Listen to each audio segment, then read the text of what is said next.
ओम शांति। आज हम सुनेंगे अव्यक्त मुरली 14 जुलाई 1977 की मुरली है। मुरली की हेडिंग है बाप दादा का देश और विदेश का शेर और समाचार। सदा बाप समान गुणों का, ज्ञान का, शक्तियों का दान करने वाली महादानी आत्माओं प्रति बाप दादा के उच्चारे हुए महावाक्यों। विदेश की विशेषता एक तरफ सृष्टि के परिवर्तन करने के स्थूल साधन इन्वेंट करने के निमित्त बनी हुई आत्माएं, विज्ञानी लोग अपनी इन्वेंशन की रिफाइननेस मीन्स महीनता में लगे हुए थे। वैज्ञानियों की लगन समय और प्रकृति के तत्वों के ऊपर विजय प्राप्त करने की, सर्व तत्वों को अपने वशीभूत करने की इच्छा में लगे हुए हैं। हर वस्तु को रिफाइन करने में वो अपनी विजय समझते हैं। जैसे कल्प पहले की यादगार में भी रावण राज्य की विशेषता सर्व तत्वों को अपने वशीभूत करना गाया हुआ है। कल्प पहले माफिक इसी कार्यों में विदेशी आत्माएं लगी हुई है। साथ साथ विज्ञानी आत्माएं आप योगी आत्माओं के लिए आपके श्रेष्ठ योग की जो प्रारब्ध स्वर्ग के राज्य भाग्य की प्राप्ति होनी है, उस आने वाले राज्य में सर्व सुखों के साधन आप राजयोगी आत्माओं को प्राप्त हो। ऐसे साधन न जानते हुए भी बनाने में खूब व्यस्त है। अर्थात आप होवनहार देवताओं के लिए प्रकृति के स्वतःप्रधान श्रेष्ठ साधनों की इन्वेंशन करने में आपकी ही सेवा में लगे हुए हैं। जैसे आपको करने की एक ही लगन है, बाप द्वारा सर्व प्राप्तियों की लगन में रहते, ऐसे विदेशी आत्माएं भी अपने साइंस बल द्वारा सृष्टि को स्वर्ग बनाने के इच्छुक है। स्वर्ग अर्थात जहाँ अप्राप्त कोई वस्तु न हो, इसी कार्यों के लगन में लगी हुई आत्माएं ड्रामा अनुसार निमित्त बन अपना कार्य बहुत अच्छी तरह से कर रही है, लेकिन आपके लिए ही कर रही है। ऐसे आप सबको अनुभव होता है कि यह सब हमारी तैयारियों में लगे हुए हैं। सच्चाई सफाई से सेवा करने वाले अगर उन्हीं का कार्य देखो और लगन देखो, अनुभव करेंगे कि सेवा के कार्यों में अच्छा ही वफादारी से दिन रात लगे हुए हैं।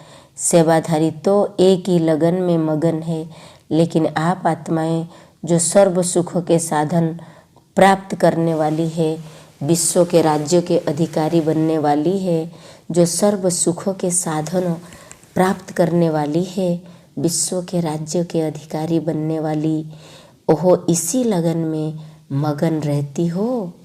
या विघ्न लगन को अविनाशी बनाने नहीं देते। लगन की अग्नि अविनाशी प्रज्वलित रहती है। वह अभी लगन और अभी विघ्न। विदेश के विज्ञानी आत्माओं में निरंतर अपने कार्यों के लगन की विशेषता देखी, तो जो आपके सेवाधारियों में गुण है, वो विश्व का मालिक बनने वाली आत्माओं में भी गुण है ना। अपने आप को चेक करो। दूसरी तरफ विदेश में परमात्मा ज्ञानी बच्चों को देख, उनमें भी वर्तमान समय एक ही दृढ़ संकल्प की लगन है, उमंग उत्साह है कि अब जल्दी से जल्दी बाप का संदेश देवे। विदेश द्वारा निमित्त बनी हुई विशेष आत्माएं, जिन आत्माओं के अनुभव के आवाज़ से भारतवासी कुंभकर्ण जागेंगे, ऐसे निमित्त बनी हुई आत्माओं को बाप के सम्मुख प्रत्यक्ष करे, अर्थात संबंध व संपर्क में लावे। समीप समय की सूचना विदेश द्वारा भारत में फैलावे। इसी एक लगन में दृढ़ संकल्प के कंगन में बंधे हुए परमात्मा ज्ञानी बच्चों को देखा। उन्हों को भी न दिन न रात दोनों समान है, इस लगन में मगन है। वर्तमान समय की लगन में मेजॉरिटी विघ्न मुक्त आत्माएं एक दो के स्नेह और सहयोग के धागे में पिरोए हुए माला के मणके अच्छे चमकते हुए नजर आ रहे थे। नए व पुराने हर आत्मा के एक ही उमंग है कि इस श्रेष्ठ कार्य में हम भी अंगुली दे, कुछ करके दिखावे। और क्या देखा? संदेश पाने वाली आत्माएं, इच्छुक आत्माएं अर्थात जिज्ञासा वाली आत्माएं थोड़े से समय में शांति और शक्ति की अंजलि प्राप्त कर बहुत खुश होती है। निमित्त बनी हुई आत्माओं को परमात्मा द्वारा व गॉड फादर द्वारा भेजे हुए अलौकिक फरिश्ते अनुभव करते हैं। थोड़ी सी ली हुई सेवा का भी रिटर्न देने में भी अपनी खुशी अनुभव करते हैं और फौरन रिटर्न करते। थोड़ी सी सेवा का शुक्रिया बहुत मानते हैं। यह वर्तमान समय के परमात्मा ज्ञानियों की या निमित्त बनी हुई श्रेष्ठ आत्माओं की इस सेवा के चक्र में चक्रवर्ती बनने की जो ड्रामा की नूद है, इसी नूद में स्थापना और विनाश के रहस्यों का बहुत कनेक्शन है। यह थोड़े समय की सेवा देना व चक्रवर्ती बन अपने दृष्टि द्वारा, वाणी द्वारा व संपर्क द्वारा या सूक्ष्म शुभ भावना और शुभकामना के वृत्ति द्वारा अनेक प्रकार के आपकी राजधानी के तैयारी के निमित्त बने हुए सेवाधारी आत्माओं को सेवा के फल में, सेवाधारी बनने के कार्यों में सर्वश्रेष्ठ आत्मा की नज़र द्वारा सब निमित्त बनने वाली आत्माएं ज्ञानी व विज्ञानी प्रसिद्ध हो रही है। समझा रहस्य को कि भारत में तो आपकी भक्त आत्माएं मिलेगी, लेकिन 3 प्रकार की आत्माएं चाहिए ना। एक ब्राह्मण सो देवता बनने वाली आत्माएं, दूसरी भक्त आत्मा और तीसरी आपकी राजधानी तैयार कर देने वाली आत्माएं। सेवाधारी सर्व सुखों के साधन और सामग्री द्वारा तैयार करने के निमित्त बनते हैं और आप प्रारब्ध भोगते हो। यह 5 तत्वों और 5 तत्वों द्वारा बनी हुई रिफाइन चीज़ें सब आपके सेवा के निमित्त बनेगी। इतना श्रेष्ठ सोमान स्मृति में रहता है, वह जब तक भी स्मृति विस्मृति के खेल में ही चल रहे हो। स्मृति स्वरूप में समर्थी स्वरूप बनो। सुनो विदेश का समाचार और भी वर्तमान चक्रवर्ती आत्माओं के चक्र लगाने का रहस्य है। जहाँ जहाँ परमात्मा ज्ञानी आत्माएं ईश्वरीय सेवा स्थान खोलने की निमित्त बनी है और आगे भी बनने हैं, तो अब के विदेश सेवा स्थान भविष्य में आपके शेर स्थान बनेंगे। जैसे भारत में यादगार स्थान मंदिर है, लेकिन यह द्वापर के बाद है, इसलिए विदेशी आत्माओं का भी भविष्य स्थापना में कनेक्शन है। समझा? आज विदेश समाचार सुनाया, फिर भारत का सुनाएंगे। यह सब समाचार सुनने के बाद करना क्या है? सिर्फ सुनाना है व कुछ करना भी है। ऐसे सर्व साधनों को प्राप्त करने के लिए स्वयं को सदैव विश्व के मालिक बनने योग्य बनाओ। निरंतर योगी बनना ही योग्य आत्मा बनना है। ऐसे अपने को समझते हो? तीव्र पुरुषार्थी बन स्वयं को भी संपन्न बनाओ और निमित्त बने हुए सेवाधारी आत्माओं को भी कार्यों में संपन्न बनने की प्रेरणा दो, तब विश्व परिवर्तन होगा। सदा लगन द्वारा विघ्न विनाश करने वाले विघ्न विनाशक आत्माओं को सदा अपने दृष्टि और वृत्ति द्वारा भी विश्व सेवा में तत्पर रहने वाली आत्माओं को सदा बाप समान गुणों का, ज्ञान का, शक्तियों का दान करने वाली महादानी रूहानी नज़र से वरदान देने वाली आत्माओं को बाप दादा का याद, प्यार और नमस्ते। पार्टियों से विश्व की सर्व आत्माओं प्रति सदा रहम व कल्याण की भावना रहती है। हद के प्रति कल्याण की भावना रहती है, वह बेहद के प्रति और विश्व के प्रति कल्याण की भावना रहेगी, तो ऑटोमेटिकली स्वयं प्रति रहेगी। संगम युगी ब्राह्मणों की विशेष ड्यूटी व धर्म और कर्म ही है विश्व कल्याण करना। अपने जन्म का काम करना मुश्किल नहीं होता, तो सदा अमृत वेले अपने पोजीशन को स्मृति में लाओ कि हमारा पोजीशन विश्व कल्याणकारी का है। अपने पोजीशन पर सेट होने से अपोजिशन से बच जाएंगे। सदैव साक्षीपन की सीट पर स्थित होकर रहते हुए हर एक्ट अपनी जो और दूसरों की देखते हो।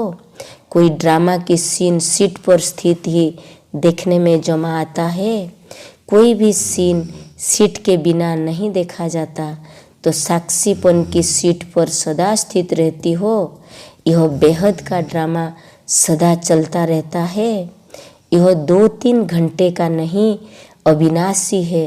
तो सदा देखने के लिए सीट भी सदा चाहिए। ऐसे नहीं 2 घंटे सीट पर बैठा फिर उतर जाओ। तो सदा साक्षी हो देखेंगे। वह कभी हार और जीत के दृश्य को देखकर डगमग नहीं होंगे, सदा एकरस रहेंगे। ड्रामा याद रहे तो सदा एकरस रहेंगे। ड्रामा को भूले तो डगमग रहेंगे। अगर ड्रामा कभी कभी याद रहता तो राज्य भी कभी कभी करेंगे। अगर साक्षी कभी कभी रहते तो स्वर्ग में साथी भी कभी कभी होंगे। नॉलेजफुल तो होना सब जानते हो, लेकिन जानते हुए भी साक्षीपन की स्टेज पर न रहने का कारण अटेंशन में अलबेलापन, स्वचिंतन की बजाय अपना व्यर्थ बातों में स्वचिंतन को गवा देते हैं। स्वचिंतन में न रहने वाला साक्षी नहीं रह सकता। पर चिंतन को समाप्त करने का आधार क्या है? अगर हर आत्मा के प्रति शुभ चिंतक होंगे तो पर चिंतन कभी नहीं करेंगे। तो सदा शुभ चिंतन और शुभ चिंतक रहने से सदा साक्षी रहेंगे।